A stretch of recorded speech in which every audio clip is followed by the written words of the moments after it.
우리 교계에 좋다 나쁘다 말을 평들을 합니다만은 소망교회에서 사역을 크게 하셨던 원로 목사님 되신 우리 곽선희 목사님께서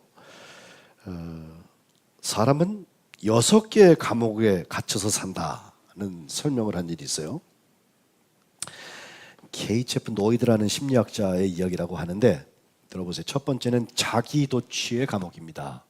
사람 저마다 자기에 빠져서 삽니다. 공주병, 왕자병 정도의 차이지 누구에게나 있습니다. 두 번째 감옥은 비판의 감옥이라고 했습니다. 다른 사람의 나쁜 점만 자꾸 찾아봐요. 자기 눈 속에는 들보가 들어앉았는데 남의 눈 속에 있는 티를 자꾸 보려고 애쓰는 거죠. 특별히 남들의 장점을 보지 못하고 단점을 보아서 꼬집고 정죄하려고 하는 것이 사람의 감옥이 된다는 것입니다. 세 번째는 절망의 감옥이라고 했는데 세상을 늘 암담하게 보아서 부정적으로 보고 절망적으로 봅니다. 예수는 믿지도 않으면서 세상에 말세가 왔다는 말들은 잘하는 사람들이 있어요. 한숨 푹푹 쉬면서. 네 번째 감옥은 과거 지향적인 향수라고 그랬습니다. 왕년애를 그리는 거죠. 그 왕년이 그렇게 좋지도 않았으면서도 지금 힘든 것을 거기다 투사해서 보상받고 싶은 심리가 거기 있다는 것입니다. 다섯 번째는 선망의 감옥이라고 있습니다. 선망. 남의 것은 다 크고 좋게 보이고 부러워합니다. 그러니까 남의 떡이 커 보인다는 속담이 여기 맞는 말 같아요. 내가 받은 것, 내가 누릴 수 있는 것의 이 소중함을 모르고 내가 기도할 수 있다고 하는 것이 얼마나 큰 특권인지 모르고 쉽게 넘어가요. 쉽게. 그리고 남의 것만 자꾸 부러워요. 저 사람은 응답받았대. 저 사람은 영적인 진보가 있어. 저 교회는 왜 이렇게 잘 돼? 예? 마지막 6번째 감옥은 뭐냐? 증오와 질투와 시기의 감옥입니다. 다른 사람 잘 되면은 내가 기뻐서 함께 박수 쳐주고 축복해주고, 예? 어쩌면 내가 잘 된 것보다 더 좋을 수도 있어야 되는데 그게 덕 있는 사람 아니에요? 근데 비교 절망이 되어져서 나는 안 되는데 저 사람은 왜 되나 싶으면요, 남이 잘 되는 거 공연히 배가 아프고 사촌이 땅 사면 배가 아프다죠. 예? 또 한국 사람 배 고픈 건 잘 참는데 배 아픈 건 또 못 참는다죠. 예. 자꾸 헐뜯는 마음, 그런 습관들이 우리에게 들어가는 것은 바로 증오의 감옥, 질투의 감옥, 시기의 감옥, 이런 감옥에 갇혀 있기 때문이라는 거예요. 그러면서 결론 내기를 이 모든 감옥에 가두는 원인이 자만심에 있다, 그렇게 말씀하면서 사람은 자만심 때문에 절망하고 자만심 때문에 교만해지고요, 자만심 때문에 자기의 행복이 아닌 걸로 알아요. 춤은 뭐예요? 누릴 줄도 모르는데. 우리가 어떤 감옥에 갇혀 있다면은 그 감옥에서 나올 수 있는 길은, 탈옥할 수 있는 길은 적어도 그 감옥 문이 열려야 돼요. 그렇죠? 열쇠가 필요할 거예요. 저는 그 열쇠가 기도라고 생각합니다. 기도는 만사를 변화시킨다. 예? 기도만 하면 다 되냐? 여러분 그렇게 부르실지 모르지만 기도도 안 하고 그 일이 되기를 바라는 것도 도둑놈 신보예요. 그렇죠? 그리고 그냥 막연히 바라는 거하고 내가 기도하는 게 달라요. 해본 분들은 아세요. 바란 것이 이루어진 것을 기도의 응답이라고 동일시하면요, 아무나 다 기도하는 사람이에요. 바람 없는 사람이 누가 있어요? 다 소망이 있죠. 그러나 내가 나를 구원하신 예수님께 기도하는 기도가 예수님께서 그 기도를 들으시고 기도를 만져주셔서 그 기도의 결과가 나왔다고 하는 것은요, 주님과 내가 알아요. 기도한 사람이 알아요. 때로는 내 기도의 길을 바꿔주시기도 하고요, 때로는 내 기도에 담아놓았던 내 소원을 책망하시기도 합니다. 그런가 하면 내가 생각했던 것보다 훨씬 더 놀라운 일들을 하나님 준비하셔서 그 기도에 물고가 터진 다음에 내가 어떻게 이런 일이 났어? 내가 언제 이렇게 되어졌어? 이건 들어도 본 일이 없는 일이야 라고 말할 만큼 큰 일을 계획하시고 하나님께서 이루시는 것을 우리가 보겠다는 것입니다. 제가 기도하기는 이번 사순절에 우리 임원들이 100% 여기 와서 기도하면요, 새벽에 뭔 일이 나도 날 거예요. 주님의 사역에도 주님이 기도의 열쇠를 가지고서 하신 일들을 제가 쭉 보게 되는데, 특별히 마가복음 오늘 본문을 택한 것은 마가복음 1장에 예수님께서 사역을 시작하신 다음에 병자들을 많이 고치셨어요. 예? 제일 먼저 더러운 귀신 들린 사람, 영적인 권세를 가지고선 그걸 고쳐주시고, 그 다음에 베드로의 장모의 열병을 고쳐주셨고, 그리고 나서 1장 34절에 보면 예수님께서 각종 병이 든 많은 사람을 고치시며 많은 귀신을 내쫓으시되 귀신이 자기를 알므로 그 말하는 것을 허락하지 아니하셨다고 그랬어요. 귀신 말하게 두면 안 됩니다. 주님 하시는 일이 방해가 돼요. 이 34절에 나타나는 것처럼 주님께서 많은 사람을 고치신 것과 주님께서 많은 귀신을 내쫓으신 일들은 같은 것 같지만 또 다른 점도 있습니다. 그래야 해서 주님께서는 주님의 사역 전부를 얘기할 때 하나는 주님께서 가르치신 게 있고 다른 하나는 주님께서 행하신 일이 있는데, 행하신 일들을 우리가 대체로 기적이라고 그러잖아요.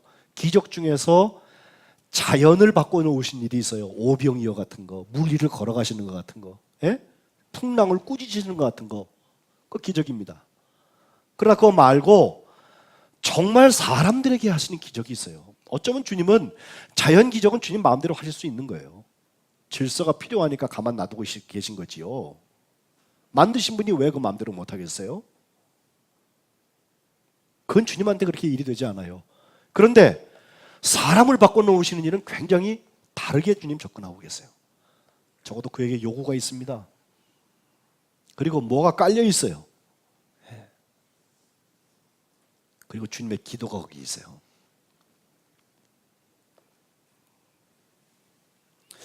(1장 35절에 가보면요, 마가복음에 이렇게 말합니다. 새벽 아직도 밝기 전에 예수께서 일어나 나아가 한적한 곳으로 가사 거기서 기도하시더니 그랬습니다.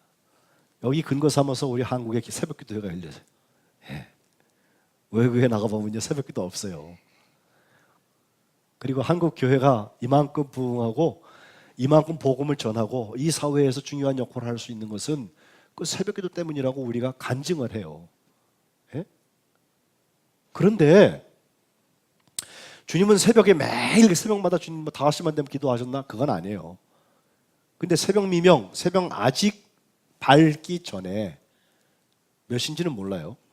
그때 예수님께서 일어나서 나가서 한적한 곳에서 기도하셨다. 그거 하나의 사건을 우리가 본을 삼는 거예요. 그리고 주님이 그렇게 습관을 따라서 늘 쫓아서 기도하셨던 일들을 생각하면 우리가 기도할 이유가 있어요. 그리고 기도에서 시작된 것이 그 앞에 많은 병자 고친 것과 함께 이루어지는 것이 바로 전도하시면서 귀신들을 내쫓는 일이 39절에 기록되어져 있고, 40절부터는 한센병, 나병 환자를 주님께서 깨끗게 하시는 기사가 기록되어져 있고, 이어지는 기사가 오늘 마가복음 2장에 나오는 중풍병자예요. 중풍병 참 몹쓸 병이죠. 요즘엔 젊은 사람들도 혈압이 높은 사람들이 많아가지고 스트레스 때문인지 음식 식생활 때문인지 체형이 바뀌어서 그러는지 아마 의사 선생님들 그런 얘기를 할 텐데, 점점 고혈압에 뇌졸중 같은 거 걸리는 나이가 옛날보다 젊어지고 있어요. 통계를 보니까. 그리고 그것이 심해지면은 몸을 한쪽을 쓸 수 없는 혹은 두 쪽 다 쓰지 못하는 풍이 왔다고 하는 중풍병에 걸리게 되는데, 이 중풍병자를 주님께서 일으키신 이 사건, 오늘 1절로 12절까지 읽은 이 사건은 다른 기사와 다른 것이 한 가지 있어요. 그걸 저는 함께 경험한 기적이라고 표현해 보고 싶어요. 소경이 눈을 떴다, 벙어리의 입이 열려졌다, 귀가 들리기 시작했다, 안진뱅이가 일어났다, 다 자기 이야기예요. 근데 오늘 이 중풍병자가 일어난 데는 자기 혼자 한 게 아니에요. 함께 한 것입니다. 제일 먼저 우리가 기억할 것은 주님의 소문입니다. 중풍병자에게 기회가 열려지기 시작한 것은 예수님에 대한 소문이 들려서부터 시작되었어요. 수많은 예수님의 치유를 받았던 환자, 그들에게 정말 복된 소식, 복음이었던 것은 예수님이 나와 접촉할 거리에 계시다는 거예요. 그래서 10명의 문둥이는 다니다가 예수님이 지나가신다는 소리를 듣고요, 그쪽에다가 대고서 다윗의 자손 예수여 우리를 불쌍히 여기소서, 큰 소리를 질렀습니다. 사람들이 말리니까 더 크게 소리를 질렀습니다. 그리고 주님의 눈총이 거기 가서 눈길로 주님께서 그들을 붙들고 가서 지세상한테 보여라. 가는 길에 깨끗해졌다고 그랬잖아요. 예수님의 소문, 그 정보를 듣는 것이 이렇게 중요합니다. 먼저 믿은 사람들의 의무 중에 하나, 전도하라, 전도하라. 전도는 열심히 있는 사람이나 하시고, 전도는 권사장로 될 분이나 하시고, 나는 이미 되었으니 안 해도 괜찮고, 그런 게 아니에요. 예? 예수님의 소문이 어떤 사람에게 어떻게 컨택트, 어떻게 접촉되느냐에 따라서 그 사람의 운명이 바뀝니다. 그래서 우리 자식들을 위하여서 중보하며 권면하며, 우리의 이웃을 향하여서, 심지어 우리 부모님들을 향하여서 아직 믿지 않는 분들에게 예수님의 소문을 내는 거예요. 소문의 내용은 뭐였습니까? 예수님께서 가버나움에 어떤 집에 계시다는 거예요. 예수님의 장소만 확인이 되어져도 예수님과의 접촉점이 열릴 수 있는 길이 열려지는 거죠.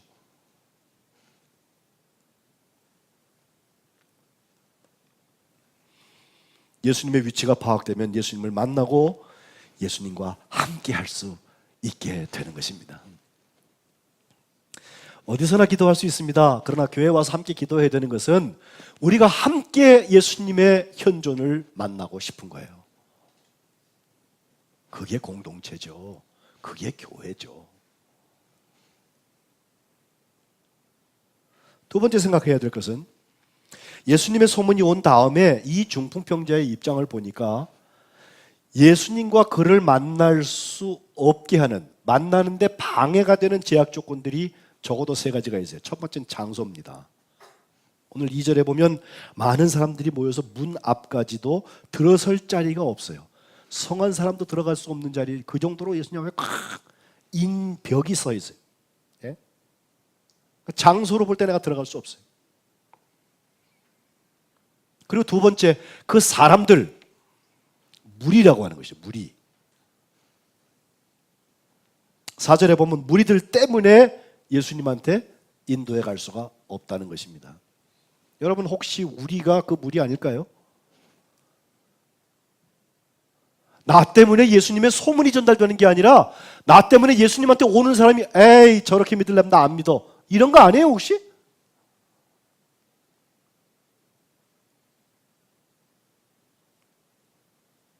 그런 무리를 그리스도인들이라고 착각하면 안 됩니다. 그런 무리들은 빨리 바뀌어야 돼요. 그 중에서 서기관이 나올 거예요. 그리고 다른 하나는 중풍병자 자신에게 있었습니다. 그의 몸 컨디션이 움직일 수 없는 거 아니에요. 이런 제약 조건이 많이 있어서 예수님한테 가고 싶어도, 예수님이 어디 계신지를 알아도 갈 수 없는 사람이 여기 있는데, 이제부터 시작되는 일이 이 기적의 특징이죠. 바로 그에게 4사람이 있었어요. 사람들이 4사람을 시켜서 그 중풍병자를 예수님한테 데리고 갔다고 되어져 있는데, 어쨌든 그 4사람이 그 일을 수행했어요. 함께하는 능력입니다. 다른 치료도 귀하지만, 다른 온전 케함도 귀하지만, 제가 이 기적을 귀히 보는 것은 뭐 관계가 있고 아는 사람이었겠죠. 전혀 모르는 사람한테 억지로 진 십자가는 아니에요.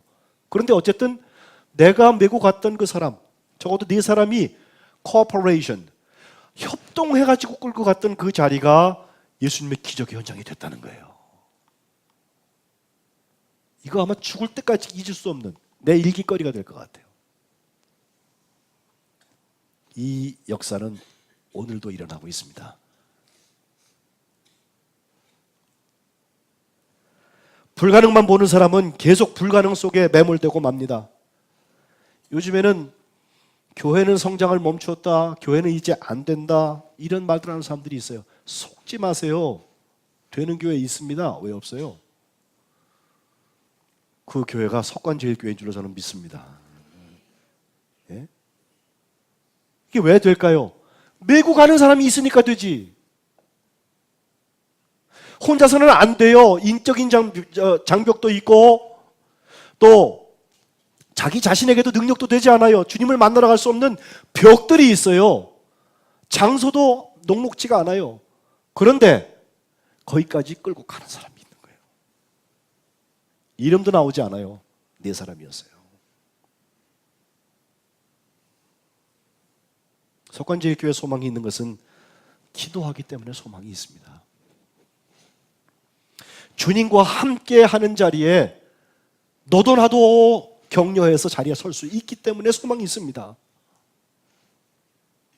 주님의 십자가는 제가 지고 하겠습니다라고 하는 자원자들이 있기 때문에 소망이 있는 것입니다.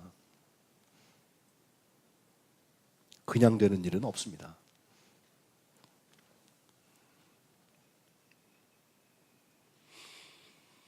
놀라운 것은 네 번째 바라보는 것인데 예수님의 시선입니다. 그 네 사람이 기가 막히게 그 중풍병자를 침상에 메고 왔는데 온 다음에 어떻게 했습니까? 4절에 보면 예수님한테 들어가는 일이 저지를 당하고 제한이 되니까 예수님 계신 그 집, 그곳에 지붕으로 올라갔어요. 앞이 막히고 옆이 막히고 수평적인 이 차원이 막히면요 위를 보는 거예요. 아니면 땅굴을 뚫든지. 이것도 엄청난 일이에요. 오버하는 거예요. 사실은 세상적으로 보면 해서는 안 되는 일이죠. 남의 집 지붕을 왜 뜯어요? 큰일 나지. 또 뜯는데 한 번에 샥 도려냅니까? 그때 무슨 장비가 있다고. 그러니까 막 흙벽돌 떨어져 가면서 오래 했을 거예요. 근데 놀라운 것은 주님께서 그걸 막지 않으셨습니다. 그리고 구멍을 내린 다음에 중풍병자가 누워있는 그 상을 네 사람이 내리고 있는 거예요. 예수님 앞에까지 갈 수 있도록. 여기서 전도의 원리를 발견할 수 있지 않습니까? 전도는 언제까지 하는 거예요? 예수님 만나게 할 때까지 하는 거예요. 예. 믿거나 말거나 하고서 한마디 툭 던져보고 끝나는 게 아니고 계속해서 멘토링하면서 그가 예수님을 만나서 그의 삶의 새로운 존재, 새로운 피조물의 역사가 일어나기 시작하는 시까지를 같이 보는 거예요. 같이 경험하는 거예요. 5절에 보니까 주님의 시선이 이 사람들을 믿음에 집중되었습니다.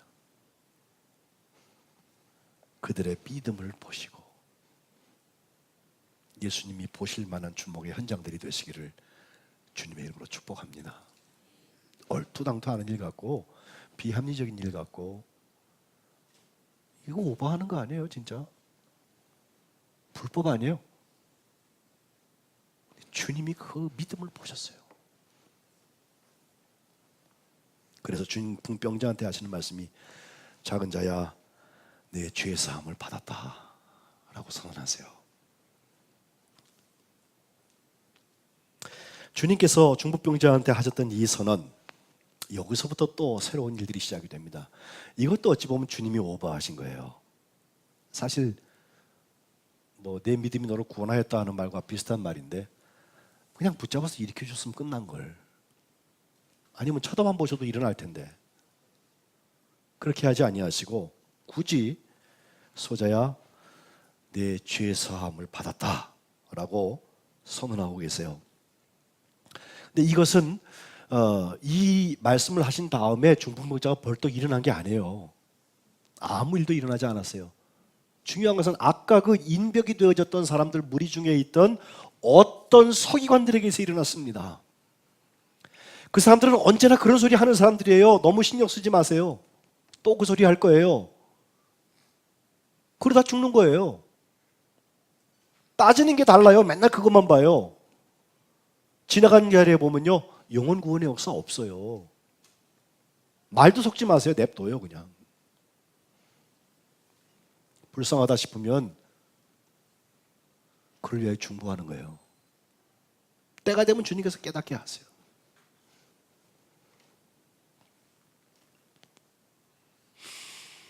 아무 일도 일어나지 않은 상태에서 이것이 핵심이라고 하는 거.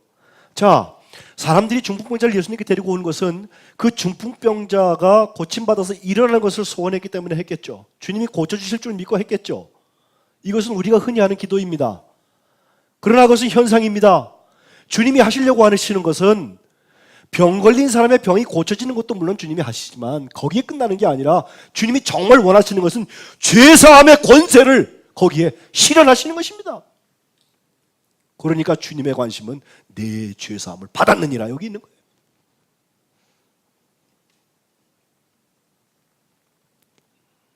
서기관들이 그 얘기를 듣고 뭐라고 그랬어요? 마음에 벌써 찝찝해져 가지고 이 사람 어떻게 이런 말을 할까? 신성모독이다. 세상에 죄를 용서하는 건 하나님밖에 할 수 없는 건데 어떻게 사람이 돼가지고 저런 말을 하나? 꼭 자기 수준에서 판단하게 돼 있죠. 틀린 말은 아닌데 옳은 말도 아니고 필요한 말도 아니에요. 잘 판단해 보세요. 우리가 살면서 하는 많은 말들 있죠? 듣고 내가 하는 말들, 그 속에 이런 말들이 참 많아요. 주님이 쓰실 수 없는 말들이에요. 주님의 관심하고는 코드가 맞지 않는 거예요. 삐뚤어져 있어요. 그런데 내가 중요한 것이라고 생각을 해요. 그러니까 계속해요. 거기서 엑소도스 해야 됩니다.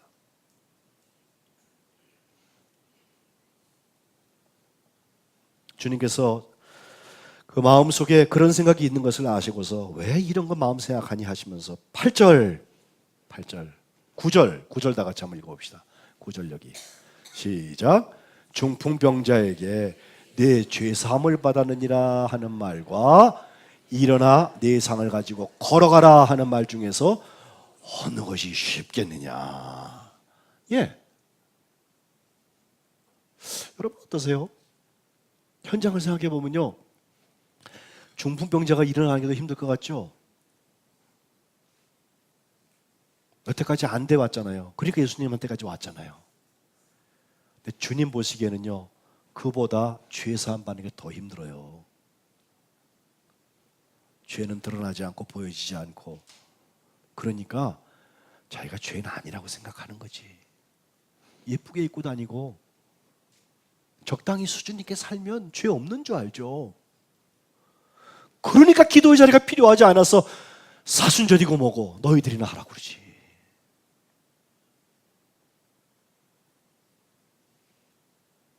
주님의 생각은 달라요. 본질은 죄 사함에 있습니다. 주님이 십자가에서 죽으신 것은 중풍병자 일으키려고 십자가에 죽으신 거 아니에요. 주님이 보혈 흘리시고 죽은 권세를 깨뜨리시고 부활하신 이유는 죄인의 죄를 용서하시기 위하여서 십자가에 죽으신 것입니다. 이것이 복음입니다.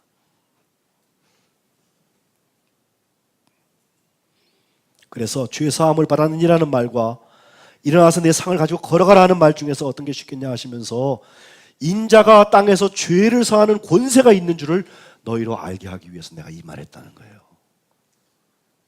아직 중풍병자 그대로 누워 있습니다. 주님이 본질을 먼저 말씀하세요. 교회가 존재하는 이유는 사회복지를 위해서 있는 것도 아니고 수많은 병자들, 의사가 포기한 병자들을 기적으로 고치려고 하는 것도 아니고 죄로 인해서 죽을 수밖에 없는 사람들을 그 죄를 용서함 받게 하려고 있는 것입니다. 예수님이 이를 위해서 오셨고 누구든지 예수 믿는 사람에게는 죄 사함의 권세를 주실 것입니다.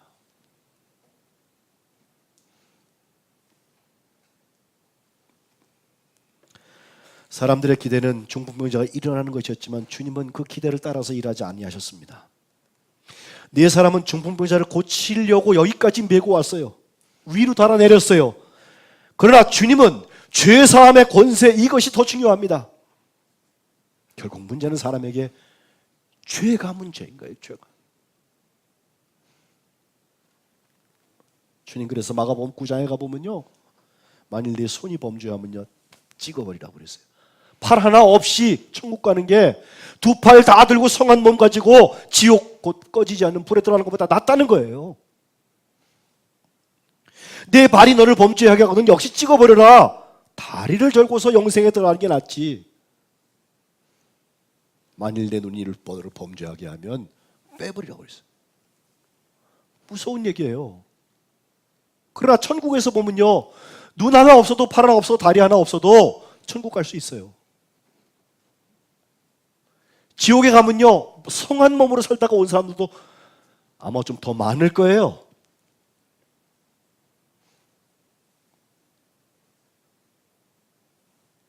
죄가 사람을 이렇게 바꿔놓습니다.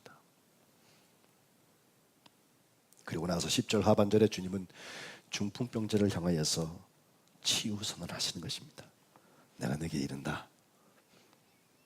네 상을 가지고 집으로 가라 말이에요. 오늘 여러분 집에 가실 때 여러분 혹시 여러분을 여기까지 끌고 왔던 상이 있으면 그 상 들고 집으로 가시기를 주님의 이름으로 축복합니다. 이젠 더 이상 네 사람의 도움 받지 마세요. 주님 만났으면 됐어요. 주님의 선언에 내가 아멘 할 수 있으면 돼요. 그리고 내일 아침부터 같이 와서 기도해요. 주님 얼마나 기뻐하실까. 12절에 보니까 그가 일어나서 그 상을 가지고 모든 사람 앞에서 나가게 되는데, 거기 가득 차 있던 그 사람들이 다 놀라서 하나님께 영광을 돌리는데, 우리가 이런 일을 본 적이 없다고, 도무지 본 적이 없는 일이 나왔다고. 그 사람들은 여전히 중풍병자가 일어나서 걸어가는데 현혹되고 있어요. 주님의 관심은 죄사함의 권세에 있습니다. 죄를 용서해 주는 것, 이게 복음의 본질이에요. 여러분 기도 생활 좀 하신 분들은요, 어느 때 기도하다 보면요, 이상한 내가 알 수 없는 평강이 내게 몰려올 때가 있어요. 언제 그럴까요? 내 죄가 사함받은 것을 느낄 때 그래요. 누구하고도 의논할 수 없고 밝힐 수도 없어. 현행법으로는 죄 아닐 수도 있어요. 내 마음에 그리직하게 죄책감으로 나한테 남아있는 거 있죠. 그걸 주님께서 언제 그냥 싹 씻어준 것 같은 느낌 받을 때 알 수 없는 평강이 찾아와요. 그때 기쁨을 세상에 어떤 것으로 바꿀 수 있어요? 가벼워집니다. 건강해집니다.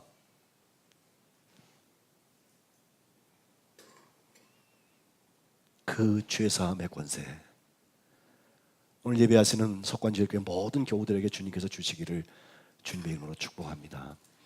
주님이 기도에 대해서 가르치신 장면에 마태복음 6장을 가보면요, 우리가 늘 외우는 주기도 나오잖아요.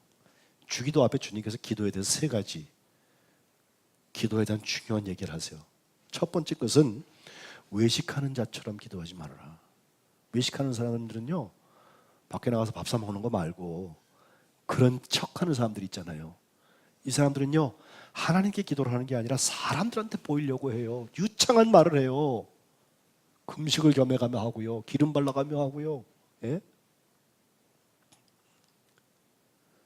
이미 세상에서 받을 상은 다 받았다고 그랬어요. 두 번째는 정말 골방에 들어가서 하나님하고 은밀하게 기도하는 자리가 있냐. 기도할 때 하나님하고 얘기하고 있냐 말이에요. 기도 문 적당히 해가지고 하는 거 말고. 하나님 응답하세요 여러분한테? 그리고 세 번째는 이방인처럼 중언부언하지 말라는 거예요. 여러 번 말해야만 하나님 들으실 것 같으세요? 작은 신음에도 응답하신 하나님이세요. 그게 아버지 하나님이에요. 우리가 자식 키워보면 그렇잖아요. 저기 애기 울지요? 아빠 엄마는 다 알아요. 왜 그런지. 소리만 들어도 누군지 알고요. 지금쯤 왜 그런 필요가 있구나 다 알아요.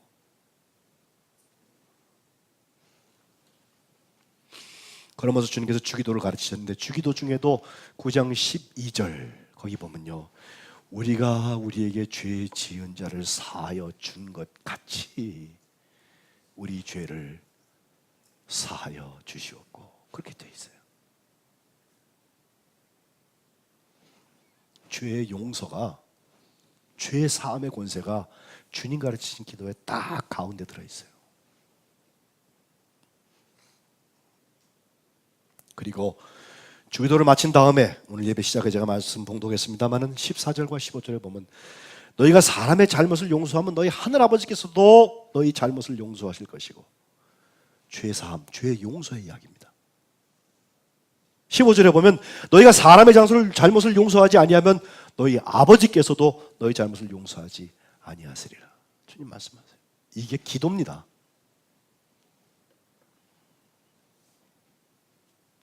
죄 사함의 권세는 어디다 쓰시겠어요? 언제 쓰시겠어요? 오늘 나를 붙들고 있는, 내 생각나는 그 사람이 있죠? 그 사람한테 쓰세요. 주님이 죽을 수밖에 없는 나를 용서하셨으니 내가 그를 용서하는 것이 맞아요.